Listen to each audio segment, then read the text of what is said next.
Great. Welcome, folks. Just getting started. Thank you, Sarah. Oh, and you're on that. I see you in that document.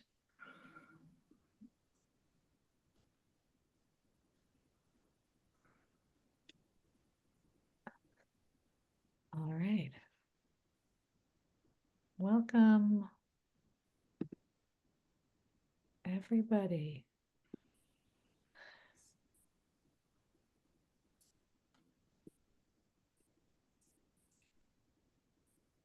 Oh, it's so nice to see different folks joining. Hi, Hillary, Tashome, and Peter. Welcome, Peter. Hello. Thank you, Nelly. Welcome. All right.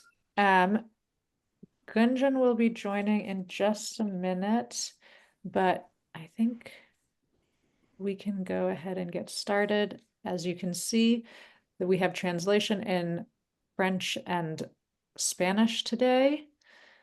And please be sure to choose your interpretation, your language for interpretation below. That includes in English. If you are listening in English, make sure to choose the English channel. And I think actually Gunjan just joined. Gunjan, are you there? Yeah, hi. Hi. Welcome. Everybody's here. And if people would like to put their name and where they're calling in into the chat box, if you haven't already, please do. And with that, over to you, Gunjan. Thanks, Nelly. Welcome, everyone, to our global call. I'm Gunjan Veda. I serve as the Global Secretary of MCLD, and today I am joining you from the city of Barcelona. I have been a little bit of country hopping the last few days, a few weeks actually, trying to get the momentum within Europe on, how do we really need to radically rethink the official development assistance and the way we are shaping the world around us. So, very warm welcome, Nelly. I guess you've already done the translation interpretation part of it. Great. Yep. So for those of you who are new to MCLD, we normally have a pattern for our global calls. Our global calls are spaces where we tackle issues which are important to all of our members, but we recognize the importance of being able to speak to people from outside our network to bring in critical perspectives and to be able to share information, to be able to share learnings. And today's call is on a topic which is very close to my heart because the last 1 month in Europe, a lot of the discussion has been around the recognition that many of our organizations in our sector, we have structures which are not fit to purpose. So the INGOs and the NGOs often adopted the structures from the corporate world because we were asked to do that for compliance, for due diligence, to show our reliability. But those structures were not necessarily fit for purpose because one of the basic things about the work we do is our values, right? The values of equity, the values of inclusion, the values of collective decision making. And the structures from the corporate world don't reflect those values. They are much more designed towards profit maximization. So, a lot of with discussions of a post ODA world, with the recent changes that we have seen in the situation of aid, whether it's the disappearance of the US aid funding, whether it's the cutting of funding across multiple bilaterals in Europe, we are seeing, sorry, and I realized I was going very fast, so I'm trying to slow down now. So as all of these changes are happening in the amount of assistance, the level of assistance, there has increasingly been talk of a post-ODA world? And how do we shape it together? And one of the realizations of that is that we have to stop forcing movements. We have to stop forcing local community-based organizations to adopt structures which are not aligned with the values that we strive for. And then the question that opens up is, so then what is a structure which is fit for purpose? And it will look different, right? It'll look different depending on the purpose of the organization, the type of organization, whether we are an informal movement, a social movement, a grassroots community-based organization, a global movement, a global network. It's going to vary. But what are some of the possibilities? How do we learn? How do we adapt? We may not get perfect answers and solutions, but we have to try, because if we want to create a world which looks different, which doesn't reinforce the power dynamics and the coloniality that has really been the hallmark of a lot of what we do in our sector, knowingly or unknowingly, it does require us to be able to really create structures which reflect our values. So I'm very excited about today's call. We're going to have, we're going to hear from networks that have tried to do these, movements and organizations that have tried to show another pathway of structures which are much more aligned with values. And I'm sure it's not easy. So I look forward to learning and hearing from everybody as we go through this. Also, inviting everybody on the call to share your own experiences as we go through today, because so much of what we do at MCLD is about mutual capacity strengthening, about learning from each other. So I'm sure there's a lot of richness and experience and ideas that we will have on today's call. So with that, a very, very warm welcome. And I'm going to hand it over to my colleague, Kathy, to give you a very quick overview of, or is it Sarah? Sorry, It's Nelly. it's going to be Sarah because there's Yeah. internet challenges in Nairobi. Okay. So Yeah, we Sarah. always start with a brief intro to MCLD for people who are new. So over to you, Sarah. Thank you. Yeah, tech is not always on our side, but I'm happy to introduce us. The Movement for Community-Led Development is a dynamic, majority world-led network of networks, and we're dedicated to making sure that every person has a right to voice in the decisions that affect their lives. We were launched in 2015 on the same day as the Sustainable Development Goals, when a group came together with their belief in the power of communities. We currently have over 3,000 local community-based organizations and 35 INGOs as members, and we're active in 25 countries through our national associations in various stages of formation. And these are the real soul of MCLD. They're organic groups of local organizations and sometimes the country offices of NGOs that all have come together with their belief in our goal and our vision. At MCLD, we recognize the imperative to move beyond conventional development paradigms and embrace a transformative model based on equitable partnerships and placing communities at the forefront of their progress.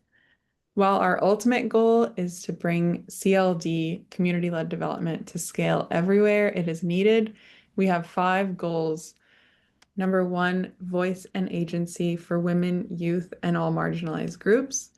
2, adequate community finance. 3, good local governance. 4, quality public services. And 5, resilience. And the real work on these goals happen in our 25 countries.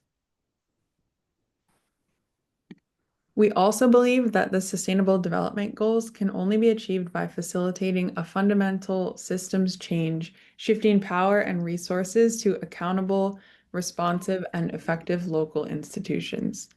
The diagram on the slide is our theory of change process that begins with the formation of 2 types of partnerships for collective impact: advocacy and facilitation partnerships.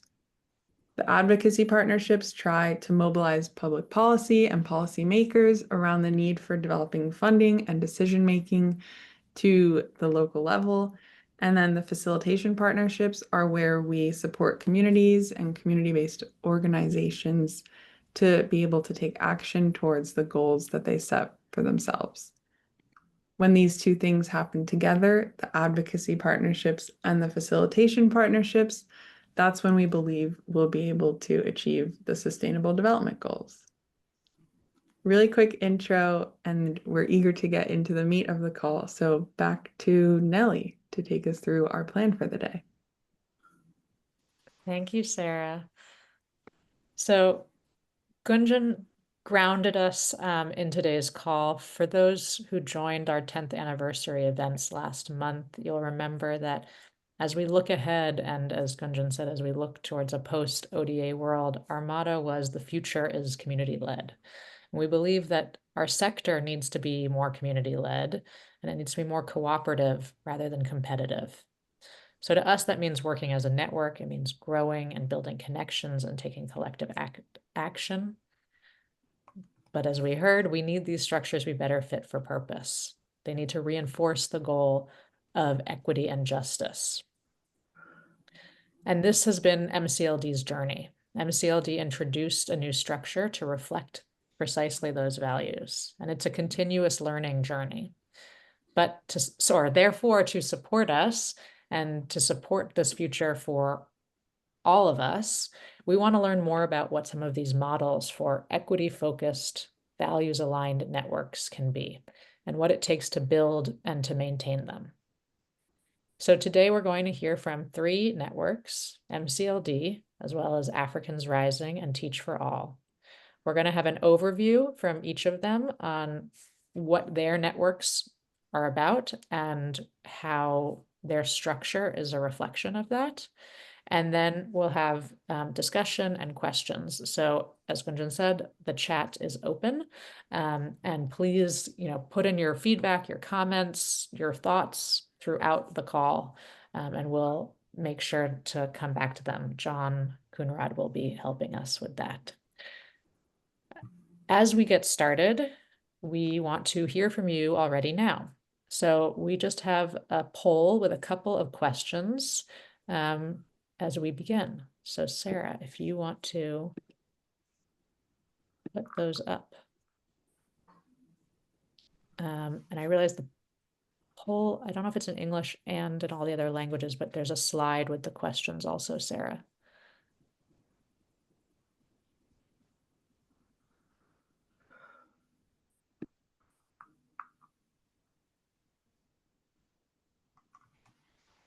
And you're always free to put your responses just right into the chat box instead of in the poll, because we know people are dialing in from their phones and things like that.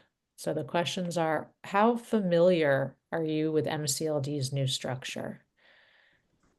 And then what do you think is the most important characteristic of our current structure?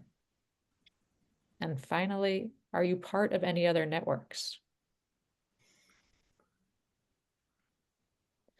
We'll give it just another moment.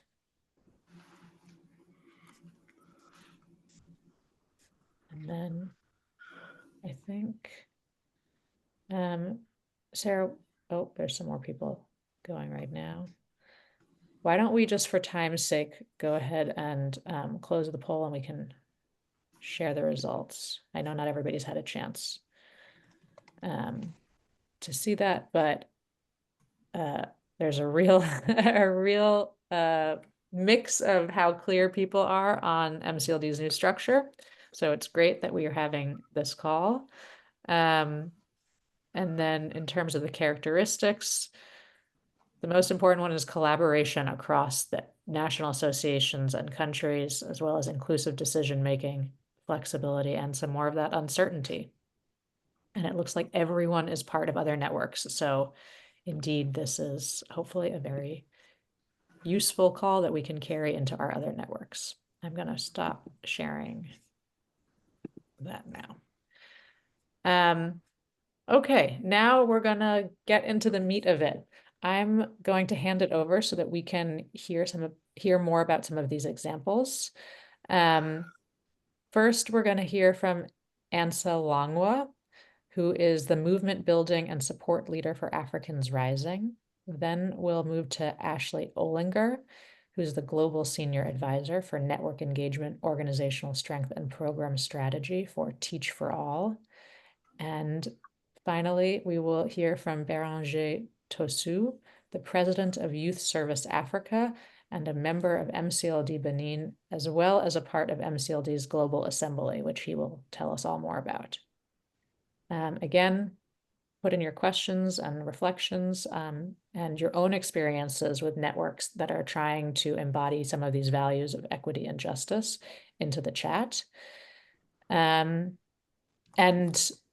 again, I hope everybody is in the right translation channel, because some of most of our slides are translated into all the languages. Some of them are not, but our colleagues will be speaking through their slides also. So hopefully it will all be there. And with that, over to you, Ansel, to introduce Africans Rising, what you stand for, and your structure.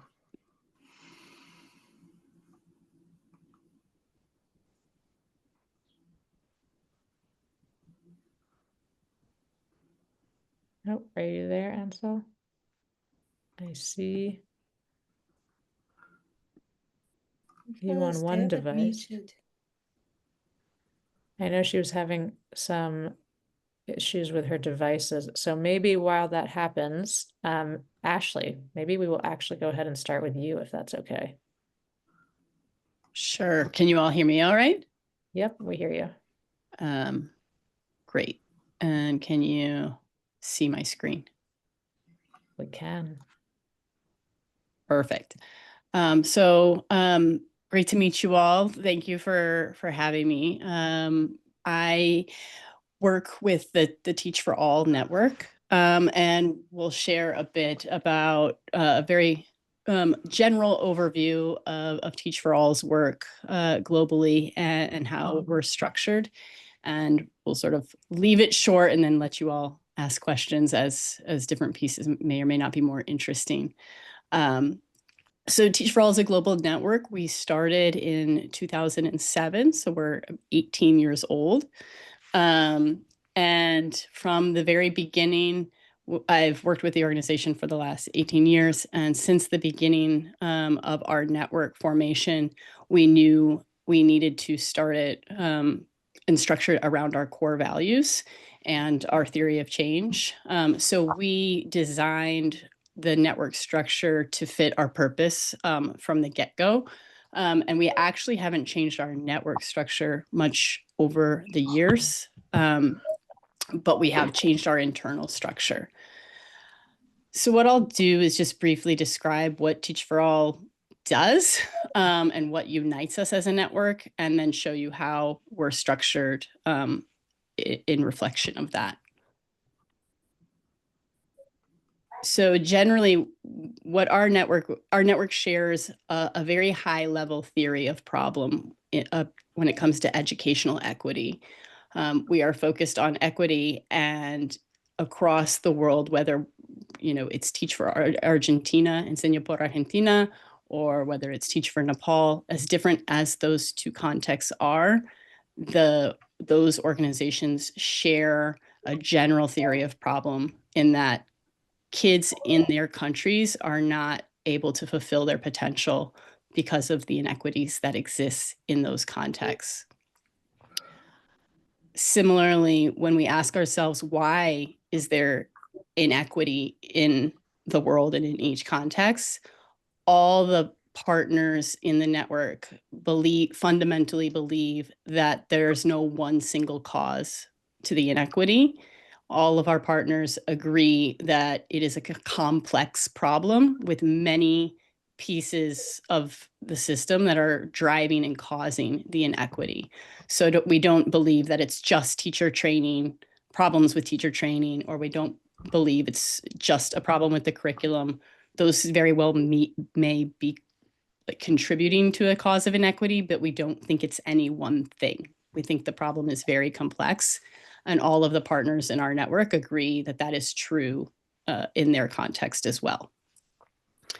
Therefore, in order to address a problem that has many root causes, we believe we can't just have one single solution.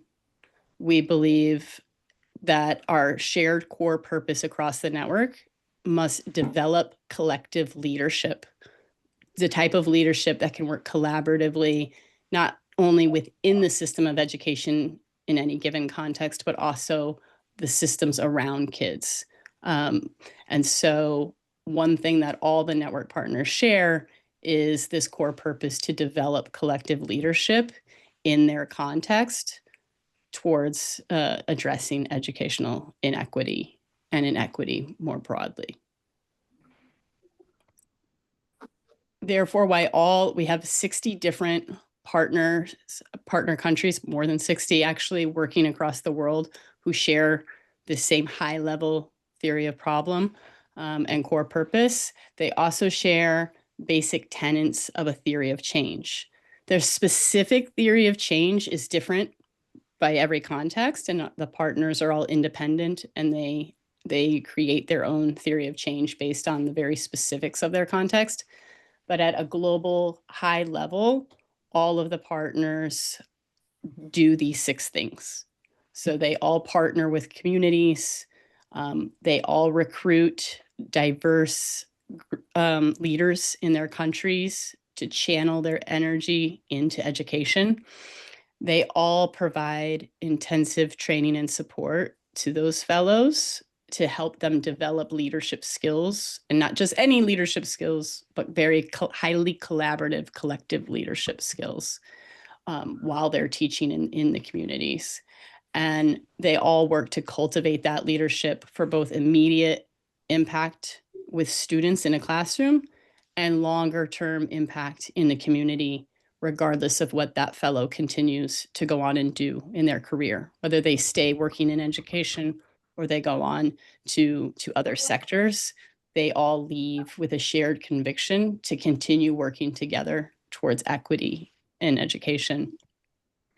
And so the role of our network, the global organization's role in particular, is to create a platform and create a way for all of these organizations to learn and share from each other.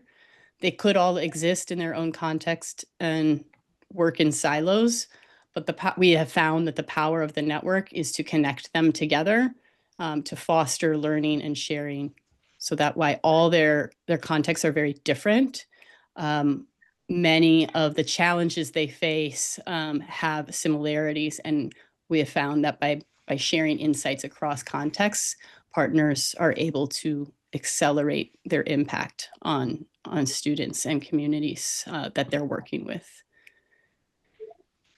We have a goal collectively. We came together as a network several years ago to create a shared vision where we said by 2040, if we are successful learning and sharing across the world, we will see essentially proof points of communities all over the world who are working to shape a better future for students, and for the students to shape a better future for themselves, essentially through the power of the learning and sharing through the theory of change. We should see entire systems start to change at local levels. And this is our goal globally. I'll go through this very briefly and then leave it for questions of interest later. But to be part of the Teach for All network, all of the partners in our network, while they are completely independent, locally driven entities, these 9 principles are what they have in common.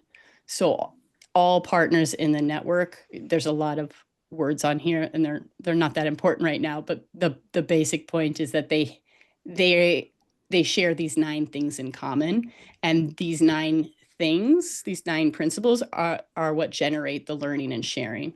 So we collect insights and trends across the network along these 9 principles. And that's when we have conferences or events, we know that we can put wildly different contexts together in a room, and they're going to learn from each other, because as different as they are, they have these 9 basic principles in common. And that's sort of the backbone of our learning platform. And of course, we've came together as a network. We built these core values together. And all the organizations have their own core values. But when we are together in network spaces, these are the core values that the network itself decided are important in network spaces. You'll see the second core value there is locally rooted, globally informed. That is probably the shortest way to describe everything that Teach for All does and how we make decisions and choice points about how we're going to structure ourselves or how we're going to operate is really driven from this core value, which I understand to be a potential synergy, the MCLD. And then this is basically how we're structured. We have a bunch of independent, strong organizations, national organizations operating in their national context. And then we have a global organization, which is the organization I work for, that job is to connect the independent organizations together and create the learning, capture the insights, and share them back out. And together, the global organization and all the partner organizations together comprise the Teach for All network. So the global organization is not over or above or part. We're all equal and independent entities. This is the map of our network today. It is rapidly growing, and we typically have about 4 or 5 new partners per year, give or take. We are driven by the partners, so we don't. When a new entrepreneur calls us or emails us and says they're interested in starting a Teach for organization in their context, we work with them to see if what they want to do aligns with what we know how to do. And if they meet the unifying principles, we invite them to join our network. But it is completely locally driven. So we respond to the need of entrepreneurs. And this is what our impact looks like today across the globe. The first 2 organizations who came together to form the network was Teach for America in the United States and Teach First in the UK. Therefore, those are the largest organizations. So when we do our data, we always account, they're the largest and oldest. So sometimes we take them out of the numbers so that we can see what the actual network growth is outside of the 2 founding partners.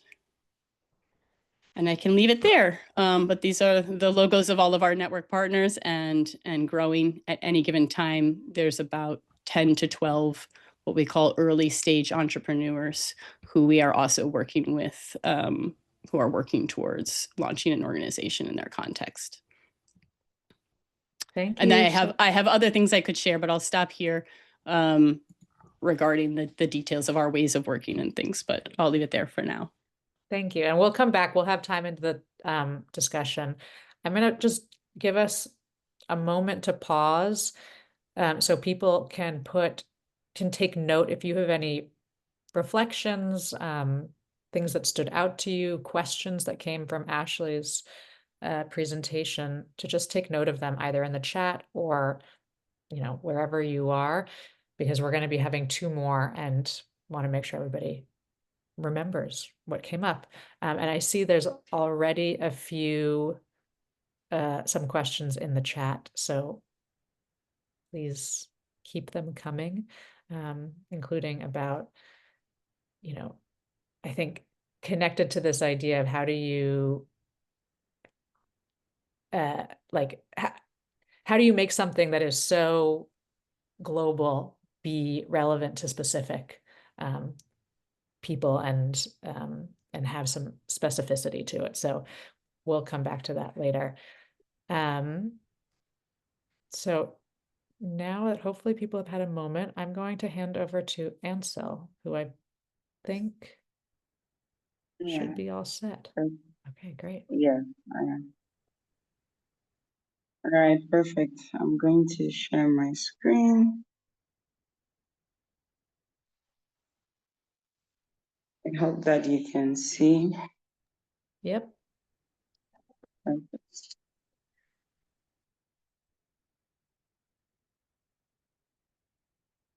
Okay, great. So I'm very happy to be sharing today about Africans Rising, our mission, our values, and our structure.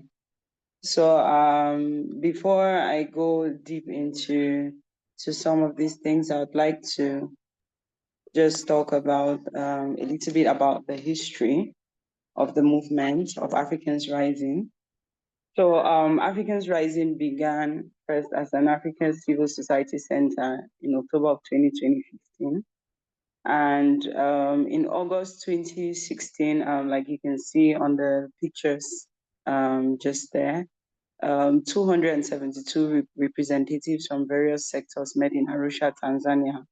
And for them, these were people who were part of other organizations, other groups, and they said to themselves, I think we need a people-owned movement.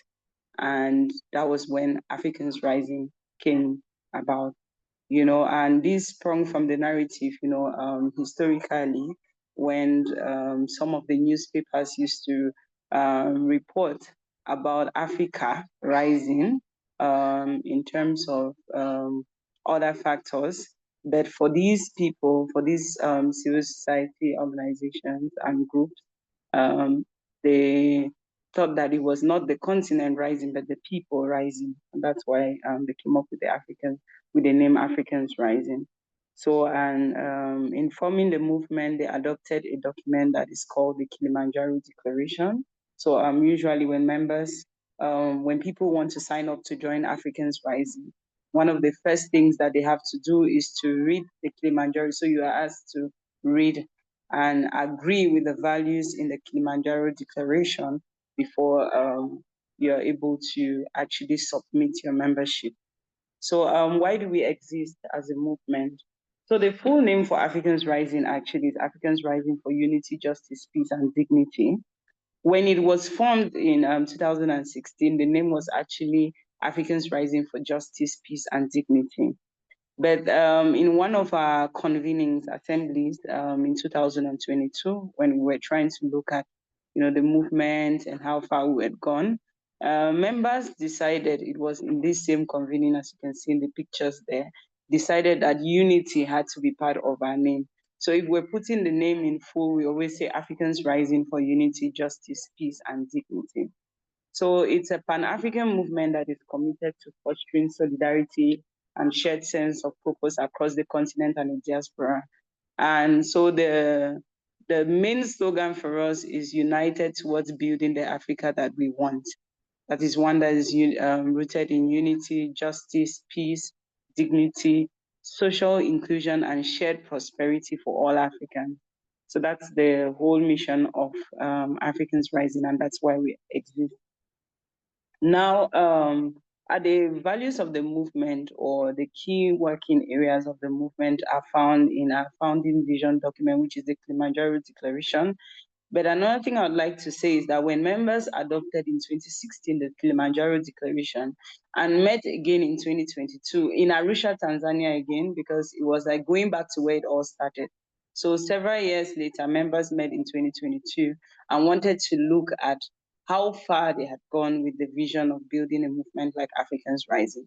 So in addition to the fact that the unity was added to the name, the full name of the movement, the Kilimanjaro Declaration 2.0 was adopted because there were several revisions done to the initial document. So now when members signed up, what they are able to read is the Kilimanjaro Declaration 2.0. And there are 8 main areas that this Kilimanjaro Declaration uses to define the focus of the movement. We talk about expanding space for civic and political action. We talk about ethical governance. We talk about socio-economic well-being and dignity. We talk about gender justice, fighting against racism and modern-day slavery, actualizing African unity.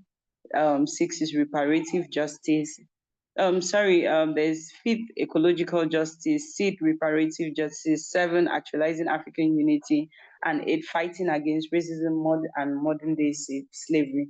So when members also signed up to join the movement, they're asked to pick which of these core working areas they are most interested in. So members are able to pick either one or multiple, depending on what is of interest to them.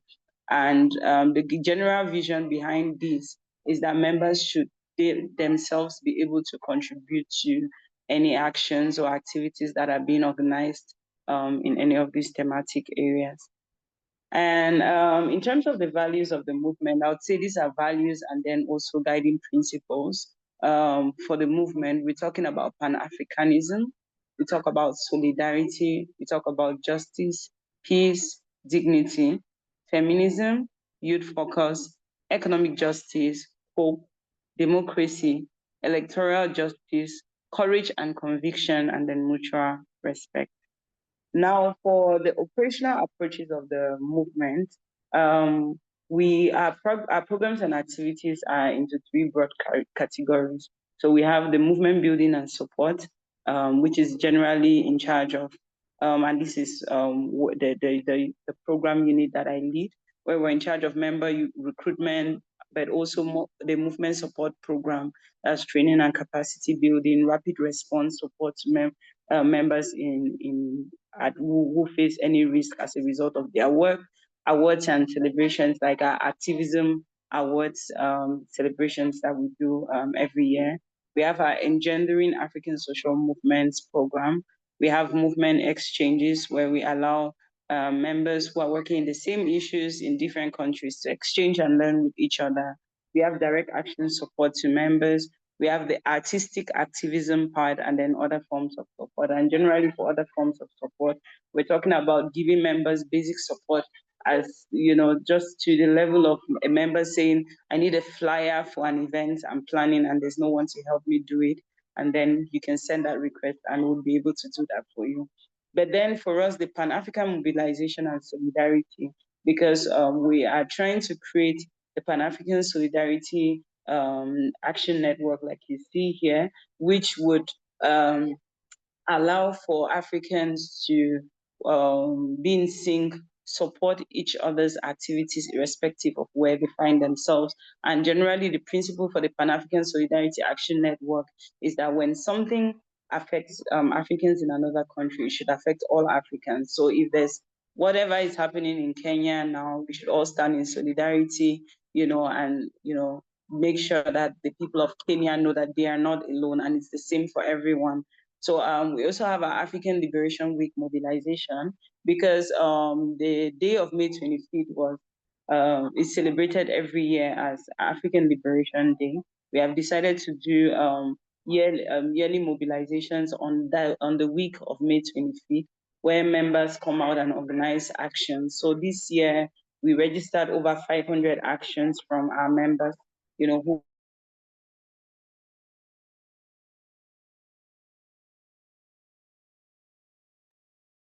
Oh, Ansel, I think you froze. If you're there and you can hear us, maybe try turning your video off.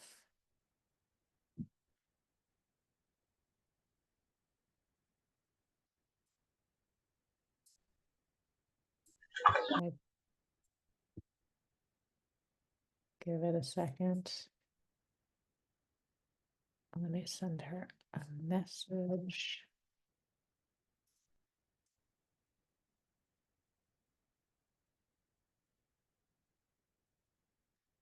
As Sarah said at the beginning, technology is always contributing something. Okay, I think Ansel dropped off. I'm sure she will return in a minute, but we're going to do the same thing. I'm going to just take a moment and let people take any notes of questions you've had so far. Again, thank you to people who are putting them into the chat box already, but you can take note of it at home. And also, what are you noticing about this? What is similar or different to the networks that you're a part of? What seems like it is a reflection of values in terms of how it's organized versus the same. John? Yeah, thanks. So Joseph had a question of Teach for All. Are memberships by organization or by individuals? So both. Usually it's an individual entrepreneur who starts an organization in their country, who starts, Teach for Kenya, Teach for Germany, Teach for Nepal. It's usually started by one individual entrepreneur or a small group of them, and then they launch an organization, and we support. But the relationship with the network is at the organizational level. Got it. So then people join Teach for Kenya, for example, or Teach for Nepal as organizations. Yes, so those are independent organizational entities in that country, and the fellows join those organizations. As And we're individuals. gonna, John, we're gonna actually come back to a whole question and answer period and discussion. So we can keep going on that. And I see Coco also put in some questions. While we're waiting for Ansel to come back, Béranger, why don't you already go ahead so that we can get to the discussion sooner? You can unspotlight Ashley and me, Sarah. Oui, Nelly, merci. Oh, and just a reminder, if you are listening in English, make sure that you put the English channel translation on. Thank you, Béranger. Go ahead. Merci Nelly. Bonjour à tous. Merci pour votre présence. Pour commencer, je suis Béranger Tossou du CLD Benin, organisation membre du MCLD Global. Je vais commencer par les valeurs du MCLD. Le MCLD a 10 valeurs qui sont affichées à l'écran. La dignité humaine, l'inclusion, l'interconnexion, l'interconnexion, pardon, l'exercice du pouvoir avec courage et intégrité. Parmi ces 10, j'ai voulu mettre un peu le focus sur ces quatre valeurs qui attirent beaucoup plus l'attention et montrent ce que le MCLD fait avec les structures ou les associations nationales. Next slide, please. La structure du MCLD se présente comme le schéma affiché à l'écran. Vous allez constater que au centre, vous avez l'Assemblée mondiale. Après l'Assemblée mondiale, nous avons le Global Secretariat et auquel est touché les associations nationales. Je veux dire que le MCLD s'organise en 4 piliers interconnectés avec une gouvernance décentralisée et une forte emphasis sur l'action collective et des valeurs partagées. Les membres qui sont en tout petits points, orange et verte, je vais commencer par les membres, qui sont les fondations du MCLD. Nous avons des types de membres. Nous avons 2 types de membres qui sont les organisations locales, les ONG, les associations. Et ce sont ces organisations qui ont le droit de vote lors des élections au niveau de l'Assemblée mondiale.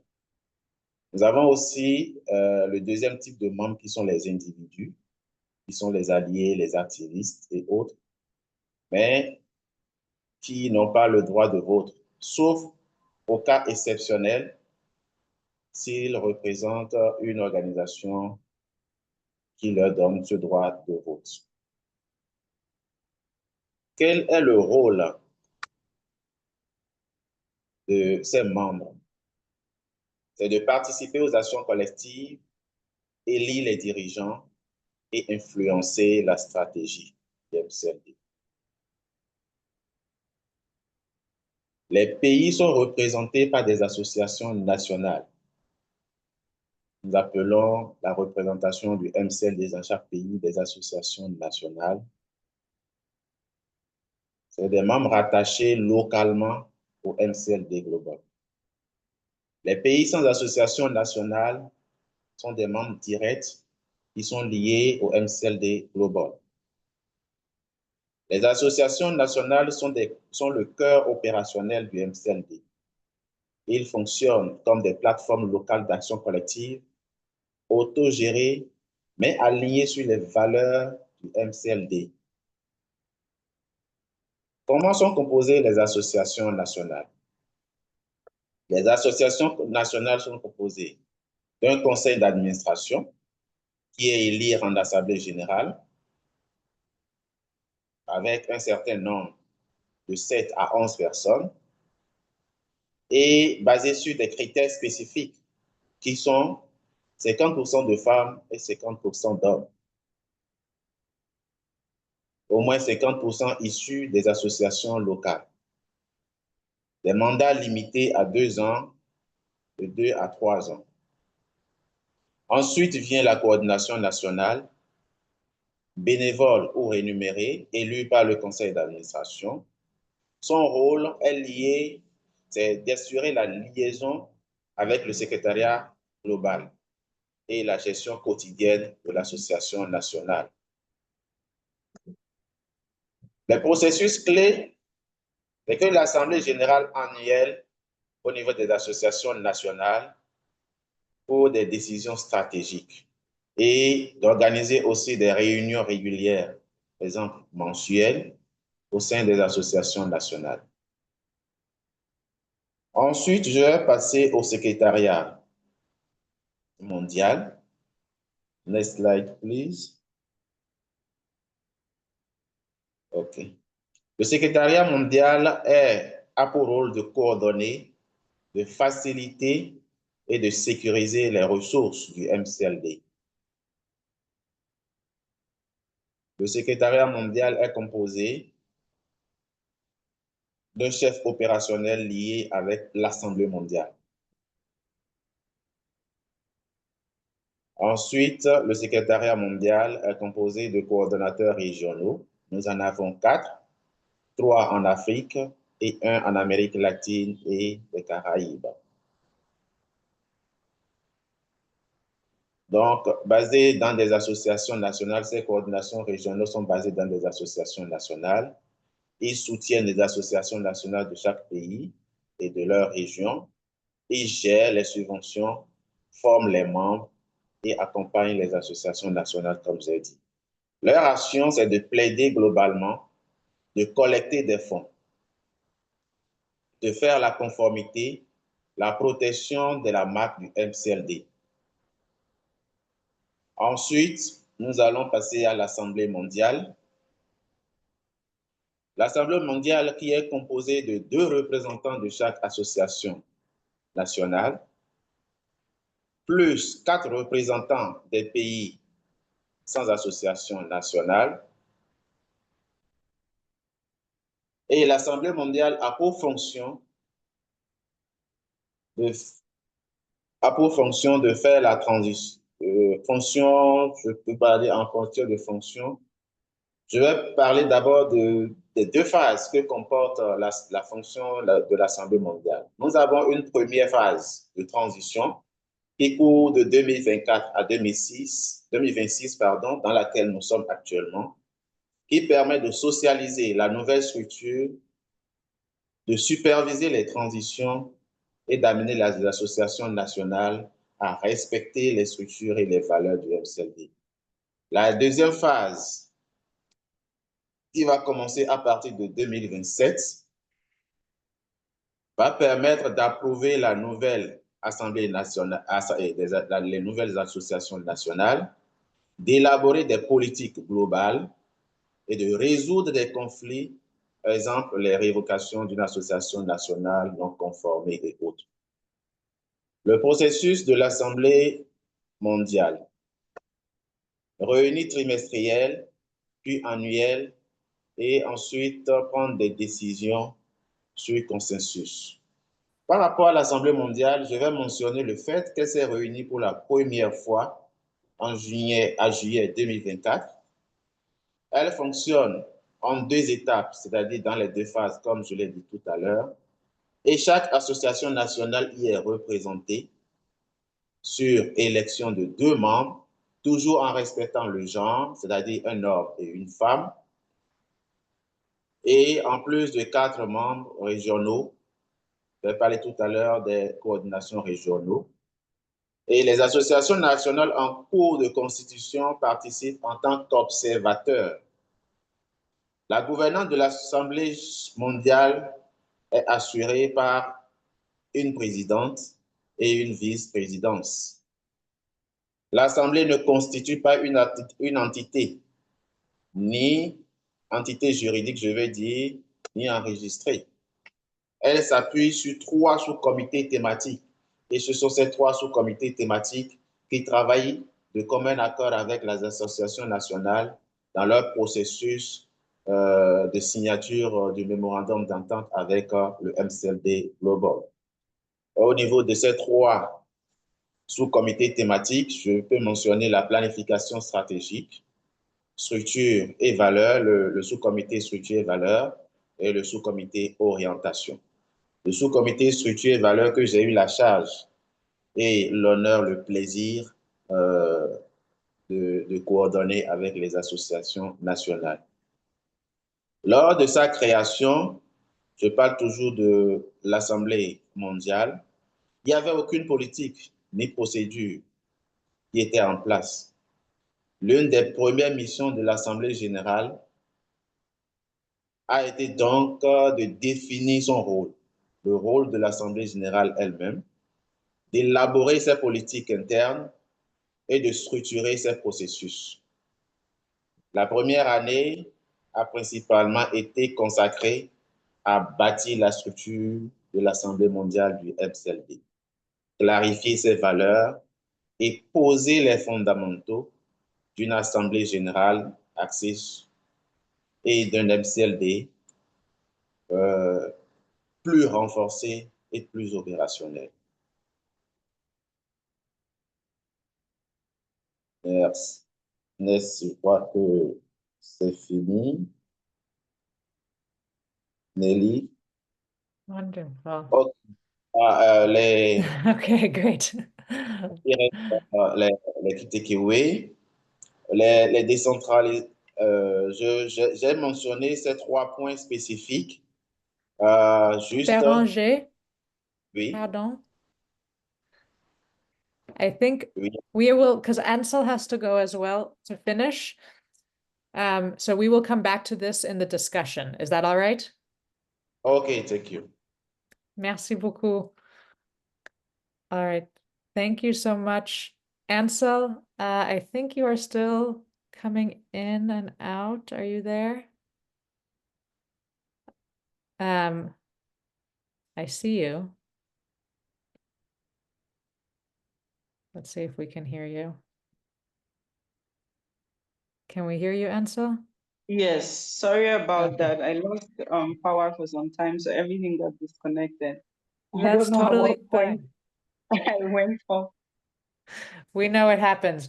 I know you Yeah. got cut in the middle of your presentation. I do want us to get to the discussion, but I want to make sure if there's anything that you want to just highlight before we do that, that you have. All right, I think chance to- maybe just couple of minutes, because there was maybe the membership. On our membership, I just wanted to talk about, so I didn't get to talk about structure. So I can, okay, let me just.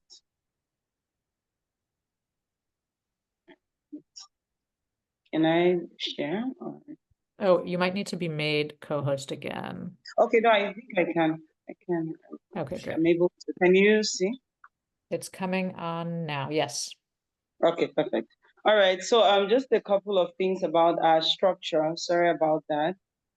Is that we have a structure that is made of first of the members collective, and this is everyone that signs up to be a member of Africans Rising. and it's the highest decision making power for the movement. And after the members collective, we have the coordinating collective that serves as the board for Africans Rising. And so usually they are elected and they have the responsibility for oversight and governance of the movement. So what happens is that they're voted every 2 years. And after 2 years, there's a percentage of them that get to stay in the board so as to help with continuity. So this year, for example, is one of those election years. So we already launched our call for nomination to have people nominate people whom they think should be part of the board. And then, so these people actually are representative of the members collective because they come from the members. And then we have the Pan-African Secretariat, and this is people like me who work for the movement. And it's composed of, paid staff, unpaid staff, interns, volunteers, and all others. And then current membership, Africans Rising as of June 2025 has 42,576 members. So this is both individual and organizational members. There are over 300 organizations also that are part of these members. And then these come from total from all African countries, but also from 164 other countries and territories of the world. Thank you. I just want to say that. Amazing. I appreciate the speed with which you did that. Okay, so now we're going to move into a discussion with Ansel and Ashley and Béranger and also Gunjan, because you know a lot about the history of MCLD's transformation and what motivated that. We can spotlight all of them, Sarah, if that's possible. Or yeah, we can do that. And we'll also take questions from the chat, or if people want to raise their hand, please do. I will, Béranger, yeah, okay. Béranger, if you want to be spotlight, you will have to be on video. Because for the sake of time, I will just ask that when you're answering questions and discussing with each other that, don't go on for too long so we can keep it moving. And I also really welcome you guys to ask questions of each other. This isn't just a Q&A, it's a discussion. So respond to each other, ask questions of each other, etc. So the first question is, from the presentations, but also from conversations I've had with you, I know that the current structures of all of your organizations, including mine, MCLD, is not how it has always been. There have been iterations, adaptations to reflect the values and to integrate things that you've learned along the way. So I'm interested to hear why you made those changes, what motivated them, and what that process was like. Ashley, do you want to speak to that quickly? Because I think you mentioned that Teach for All in its 18 years has done that. And then maybe Gunjan, you could come in on that, and then Ansel if there's more from Africans Rising. Sure. Really briefly, the network structure of Teach for All has actually not changed. So since our inception, we started with independent organizations and an independent global organization. And we've held that structure for the last 18 years. What we have experimented with is internally within the global organization, how we structure ourselves as we do our work to connect the partners to each other, to capture learning and insight from the partners and share it back out, to maintain relationship and connectivity. We've experimented a lot with how the global organization itself does that work to foster the learning and sharing, but the network structure itself has held constant as everybody being equal independent entities, including the global organization. Okay. Cool. And I will want to come back a little bit later then to hear just what you've learned in the 18 years of holding that structure, especially for MCLD, which is, newer to its structure. and same with Africans Rising, which has had it since 2016. What have you learned from that? But Gunjan, maybe you can share a little bit about why MCLD made these changes. Yeah, thanks, Nelly. And I'll be slightly longer than Ashley. Apologies about that, but I do want to take us. So our structure is very new.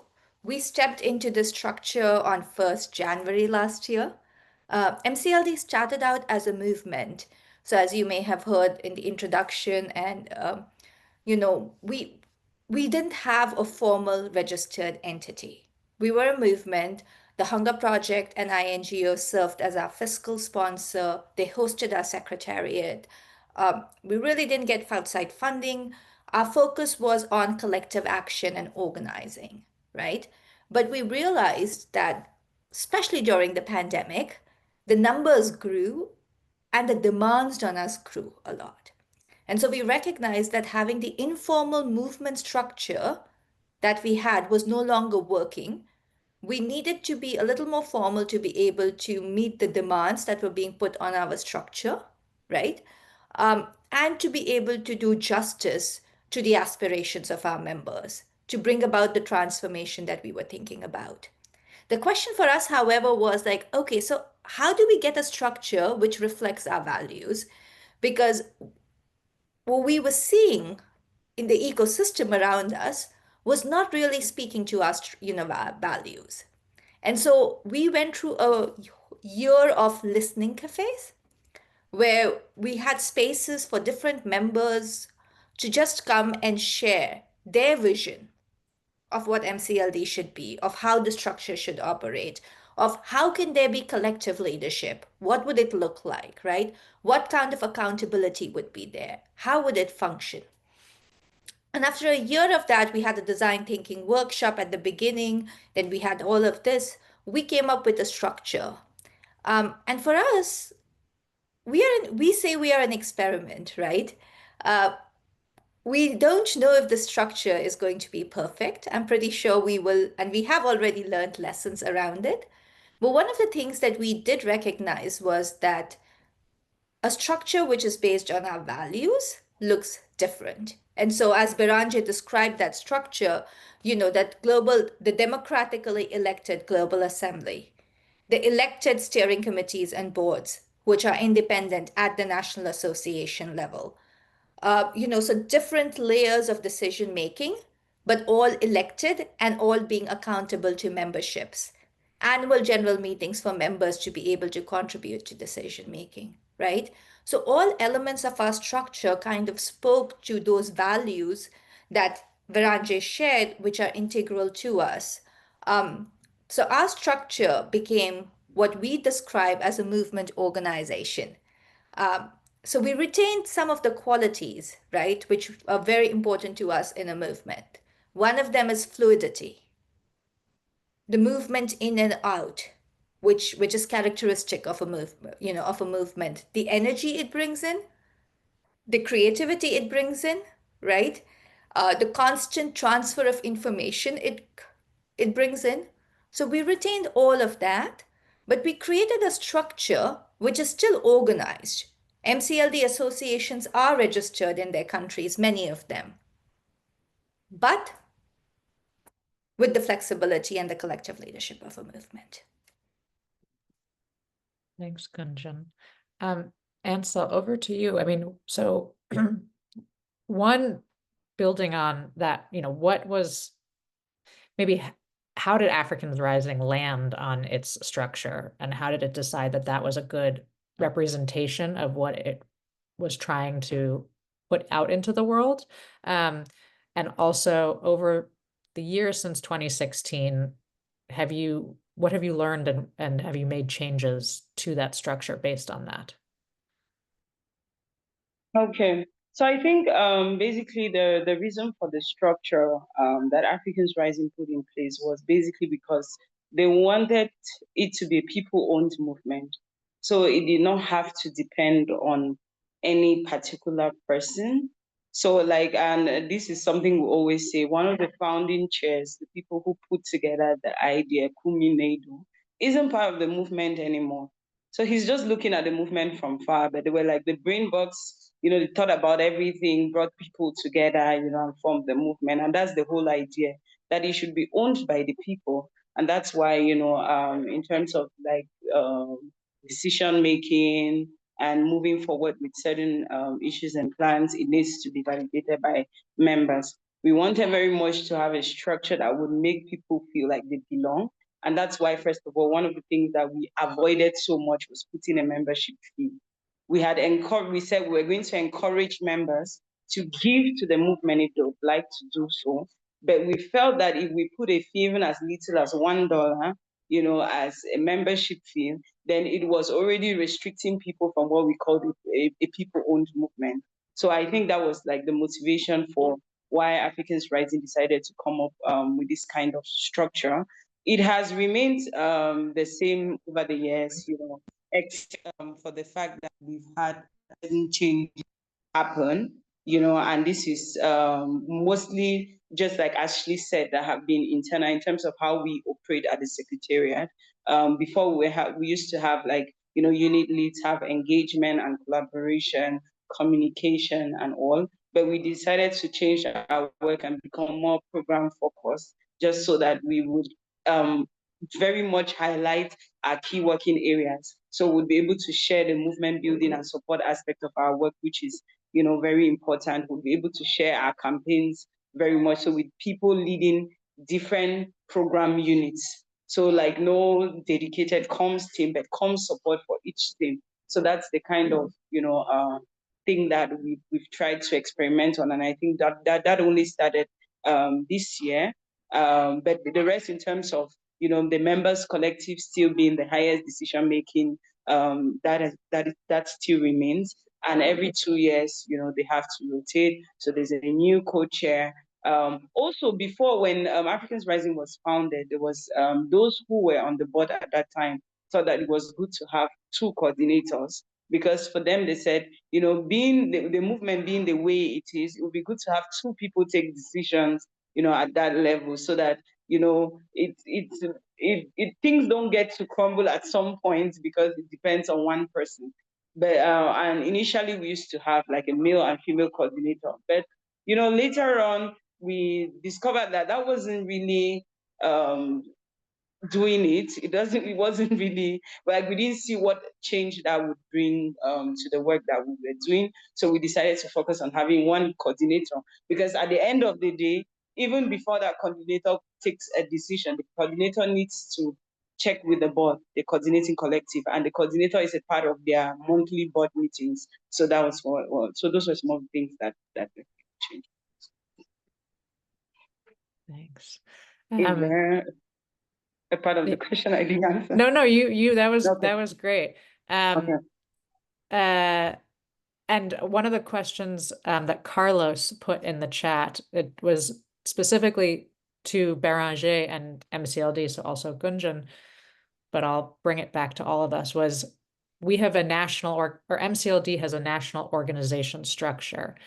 Do you believe that each member of that organization feels fully represented and heard in their particular concerns, whether that's through the Global Assembly or other mechanisms? So Beranger and Gunjan, I'm curious for your responses to that, but Ashley and Ansel, I think that just speaks to like also Ansel, to what you were saying about the two coordinators versus one. Like, what have you found works and what hasn't worked, or isn't quite figured out yet, in terms of both just how it works as a network, but also how it reflects the values? For Carlos's question of like, does every national association feel fully represented and heard? So I'm Yeah, going to Gunjan, and then over to Gunjan. Yeah, Beranger is a part of a national association. So he can, speak to both at the national association level. He's a member of a national association. So he can speak both from the perspective of how members feel in the national association and in a global assembly. But the only thing I wanted to flag is that, when we were considering different structures, one of the things we considered was consensus decision making. And there were some structures around that. Well, one of the things we realized was that we have over 3,000 members in different geographies with very different characteristics, because some of our members are small CBOs, some are larger national regional organizations, some are networks, some are INGOs, right? Very few, but we do have INGO members also. And then we have individual members. We realize that we are not going to get a consensus for each one of those 3,000 plus organizations on every issue, right? And so the process that we have is a process of, different circles, right? Where at the level which is closest to the members, which is often the National Association, it is much more a global thing in countries without national associations, but in countries that have national associations, there is a process of annual generalist meetings. There is a process of consensus decision making there. At the level of the Global Assembly, then, we expect the national representatives who are elected to be able to bring forward views of their members, right? And at that level, we try to have consensus decision making, but eventually it goes to a vote. So I would hesitate to say that every person feels represented fully in every decision just because of the nature and size of the organization. And I think that's true of any social movement. But I do think that, like with the strategic plan and other processes, we have tried to create multiple forums for members to have feedback and input at every point in key decisions. But Biranji could speak specifically because he has that multiple hats that he is wearing.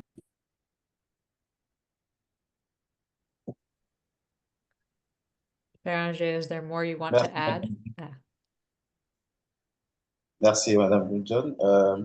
Je vais d'abord commencer par les associations nationales et je prendrai spécifiquement le cas du Bénin, où nous comptons près de 2000 associations d'organisations de la société civile. Et le CLD Bénin a la chance d'avoir comme membre cette grande plateforme d'organisation de la société civile, qui est la maison de la société civile au Bénin, qui compte plus de 2000 organisations de la société civile. En plus, la passive, qui est aussi une grande plateforme qui compte assez d'organisations de la société civile. Donc, c'est un creuset qui, pour nous, est un creuset d'apprentissage et de partage, au fait, dans lequel la co-création est née. Tout ce que nous faisons est co-créé, étudié entre les membres et décidé parmi les membres. Donc, quelque chose qui doit se faire et des décisions qui doivent se prendre est étudié parmi tous ces membres ou peut-être les personnes distinguées au niveau de ces associations et on échange, on co-crée. La co-création prime sur tout ce que nous faisons au CLD Bénin.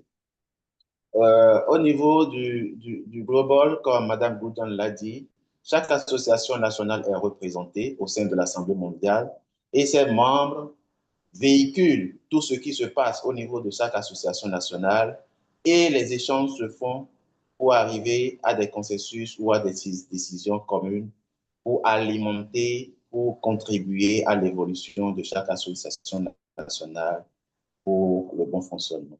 Merci. Je ne sais pas si Mme Goudjon a quelque chose à compléter par rapport à ce que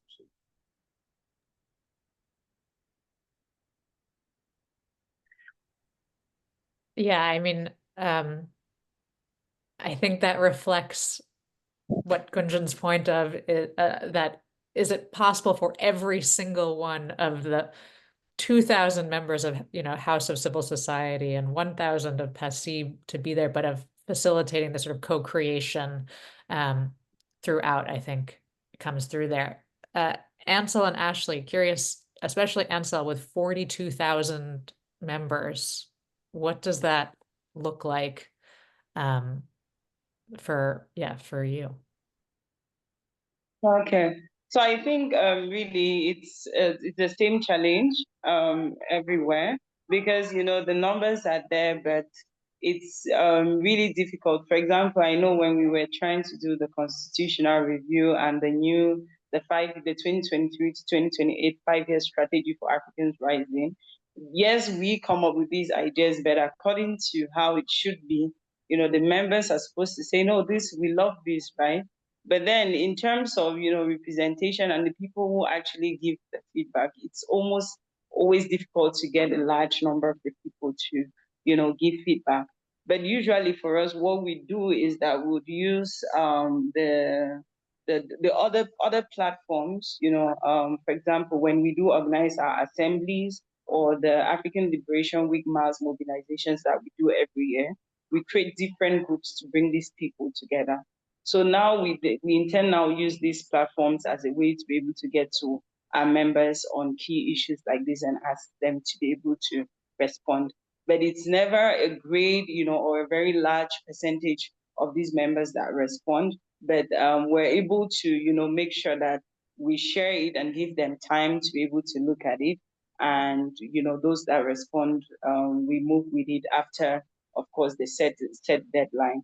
But of course, like in the movement, you have some people who are always very active, the same people who are very responsive coming back, and then there's others who have, different kinds of things that they are more interested in. It could be trainings. When it's trainings, then you have a large number, or trainings on particular topics, then you have a large number.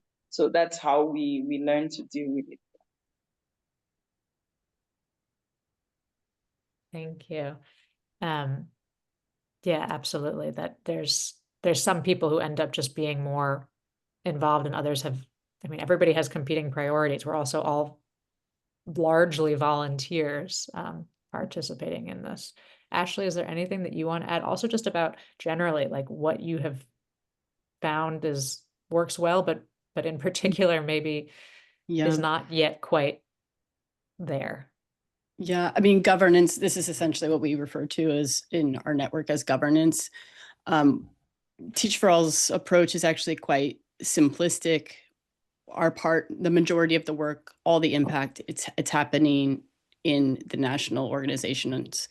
And so there are very few decisions that the global organization actually makes. There are very few big network type decisions. For that, though, we have a network advisory committee comprised of volunteers, CEOs, the national leader, the actual CEOs of each national organization. A couple of them volunteer their time to contribute to that committee. But it's an advisory committee. It's not a decision-making committee. Again, because each entity, including the global organization itself, is independent. As long as we have clarity about the decision and who the decision owner is, that owner of the decision is making the decision. And we don't use consensus. We use a process called advise and consent.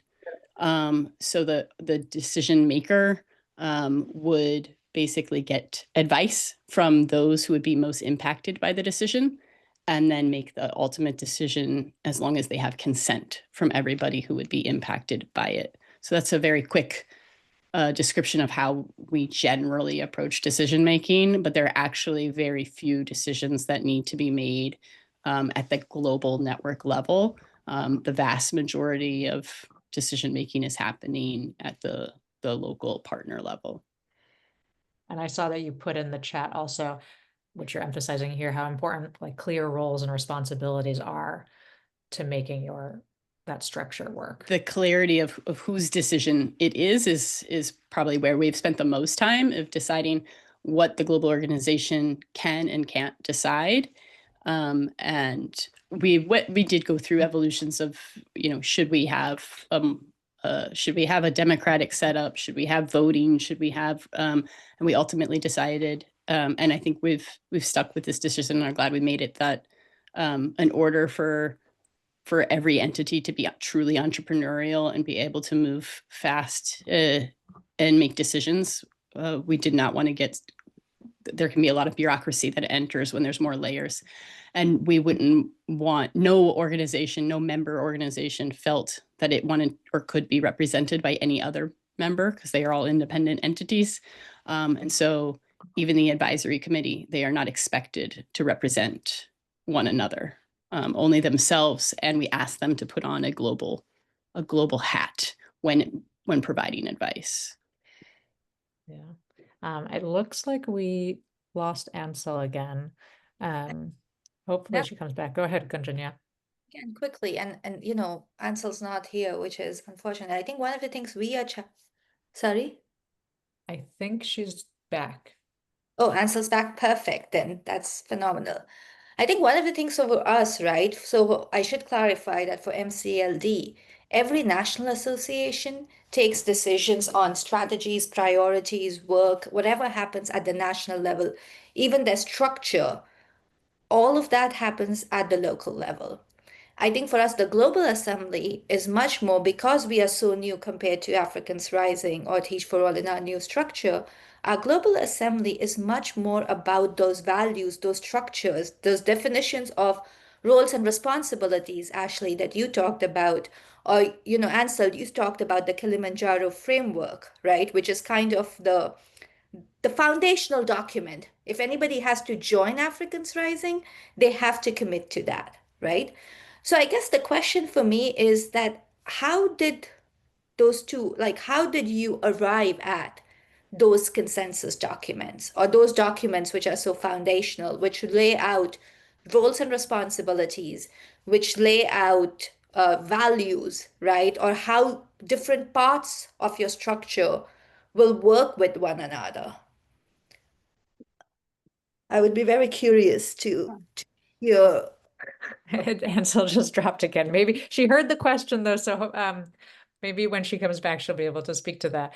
Another question that we got was about, again, I think, across when there are so many members, and the structure is designed to make sure everybody, or through various channels, people are participating in decision making and are represented.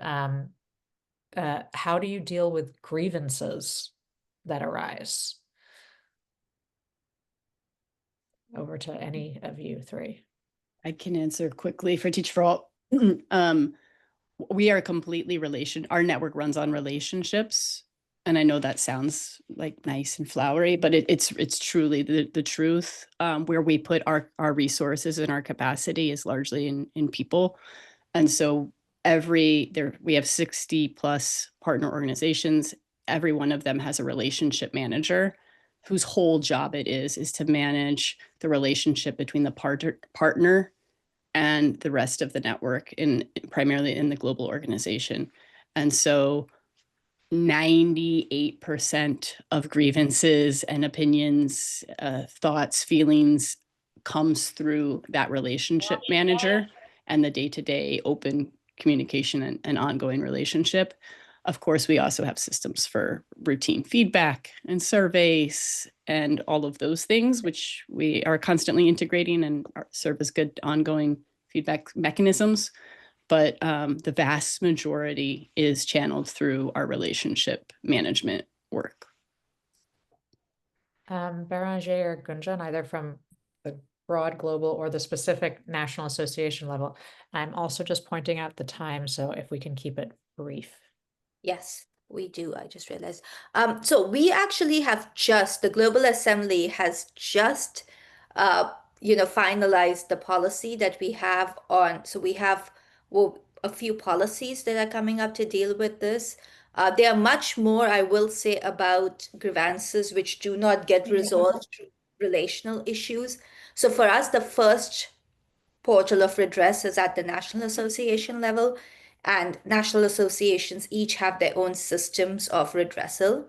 But if it isn't, then people can write to the global secretary or to the Global Assembly. And we've just come up with a series of policies that have been ratified by the Global Assembly. So I guess everybody is hearing about this as we are about to put them up on our website.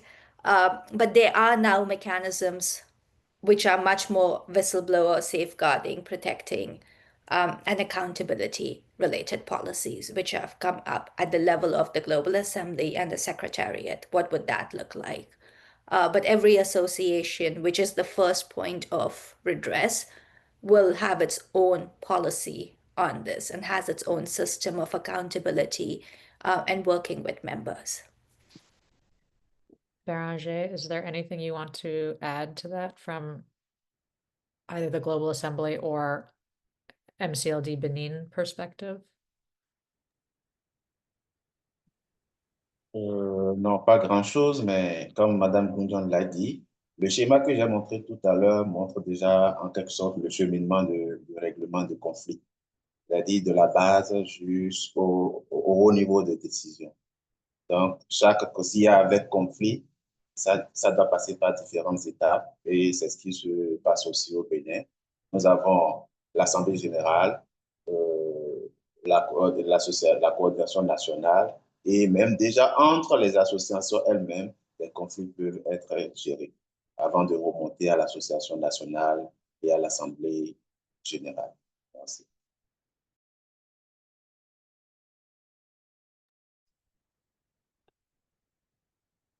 No, thank you, Paul. All right, well, you started to speak to, because one of the questions that we also had was about accountability and how the sort of decentralized network structures hold themselves accountable to their values. And you sort of started speaking to that, Gunjan. Unfortunately, we are out of time. My lesson from this is we need more time for the discussion, because there is so much more that there's more questions that we didn't get to from the chat, and more that I'm interested to learn about. But thank you all so much, Ashley, Beranger, Gunjan, and Ansel, wherever you are, calling in from Cameroon.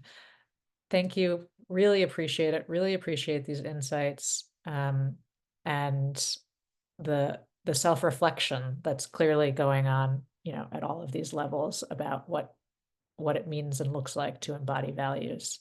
So with that, we will close the call. Sarah, you can just put up the last slide, which is just to let everybody know about our upcoming calls.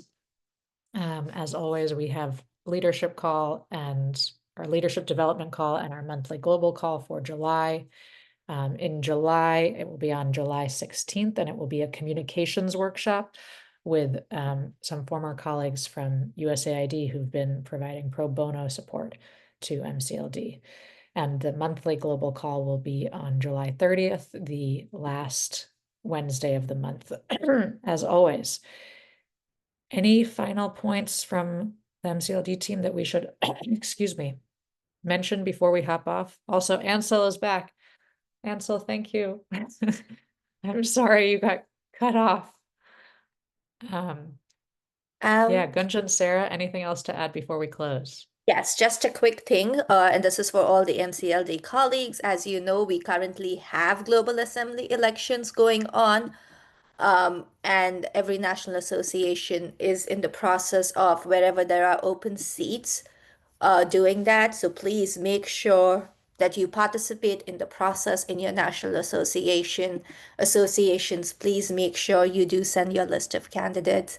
As we've just heard on this call, this process is not easy. This process takes a lot of time, effort, and collective effort. So please do make sure. We all have a lot going on. We are all very busy, but I encourage everybody to participate in the Global Assembly elections process in your national associations. And for members who are in global spaces who do not have national associations with your regions, please do coordinate, because there are regional representatives. There is a youth task force representatives who are going to be part of the Global Assembly. But how much we participate is going to really, it's one way of ensuring we have a say. Our concerns are reflected. We are part of the process, because for any network to be able to flourish, for any collective to be able to flourish, we need individual members and parts of the collective to be there, to chip in, and to work together. So that's the only thing that I wanted to say. It was a request to everybody to please do participate. Yes, thank you. Global Assembly elections happening at every national association level right now. With that, thank you all. As always, you can unspotlight me and spotlight everybody, and we can go off or on camera and say goodbye in whatever is the language you are most comfortable in. So Thank you thank all. you, Thanks for everyone. Bye, inviting me. everybody. Bye. Bye. Thanks so much, Ashley. Bye-bye. And Ansel. Bye. Thank you all. Brother, tutasubiri ubutaha. por Bye. todo. Bye. Bye. Thank you. Thank you. Bye. Bye. Ciao. Bye. Bye-bye. Ciao, ciao. Qué bonito Bye. estuvo bien. Estamos Gunjan, aquí. even though for us we are not going to be re-elected, we shall talk about it.